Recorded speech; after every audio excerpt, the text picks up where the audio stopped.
My name is Josie. I am going to tell you about the time that I got my first dog.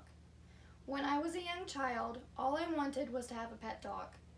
Dogs aren't just man's best friend. However, we lived in a rented home that didn't allow dogs, so I had to wait. When I was around 4 years old, we moved into a new home, and the very first day we moved in, my parents took me to the pound to pick out a puppy. I walked all the way down to the end of the rows of dogs to see a litter of black Labrador mixed puppies. One puppy in particular caught my eye. She was the tiniest puppy of the litter, the runt. The puppies were all sitting in a pile, and she was sitting on the very top. My eyes went to her because she looked different from the others. She was small but mighty, at the top of the dog pile. I chose this tiny puppy. Now she needed a name. So I went with the first name my 4-year-old brain came up with and named her Tiny.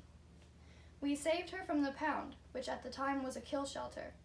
Once my parents filled out all the paperwork, I climbed into the car and Mom placed the puppy on my lap. I remember the ride home, sitting in my car seat holding her while she was crawling all over me. I was the happiest girl in the world. We found out pretty quickly that she was very smart.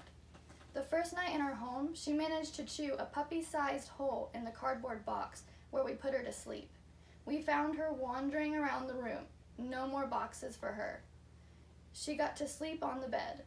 She potty trained quickly and learned some tricks like sitting, staying, and shaking your hand with both paws.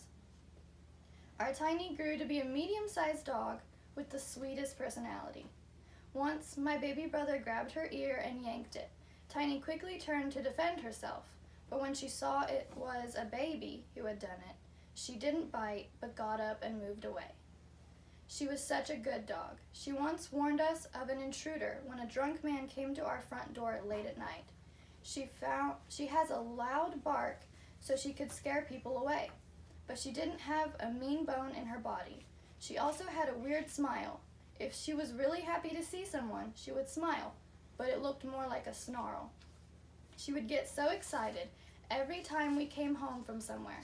She would whine and squeal and always give us that special smile of hers.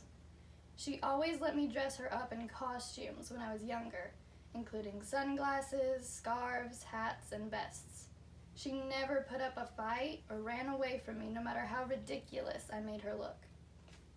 She would lie still and let me take pictures of her. She would sleep with me most nights, and I always felt safe, like nothing could hurt me. We could just let Tiny outside without fear of her running away. She would always wander up the street toward where another boy dog lived. We'd say she was going to visit her boyfriend.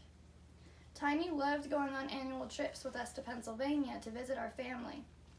She loved and adored my grandpa and loved to lay in his lap. My grandpa passed away years ago, but in a sense, it felt like Tiny was a way of still having a piece of him, because none of my other dogs I have had, or ever will have the chance to know and love my grandpa. Tiny carried so many memories and love with her. Everyone loved her, even the mailman who would give her treats, and people at the bank who would also give her treats. She was spoiled, but she deserved to be. I said before how I always wanted a dog, and I couldn't have picked a better one. She was a pound puppy, a mixed breed, and I think those make the best kind of pets. This dog became my very first best friend. She was my comforter, my protector, and my dress-up doll, and everything a good dog is supposed to be. Tiny was my best friend for 14 years. My sweet Tiny passed away earlier this year, and although I will continue to have more dogs that I will love and cherish, none of them could ever take the place of my very first dog, Tiny. She was definitely worth the wait. One point that I would like to make is how important an animal can be in a child's life and their development. It teaches friendship and loyalty at a young age. It teaches responsibility and caring. Being able to grow up and create memories with a dog and have someone to cry to and develop with. Everyone has that one animal that is irreplaceable and no other animal could begin to compare to. For me, that was Tiny.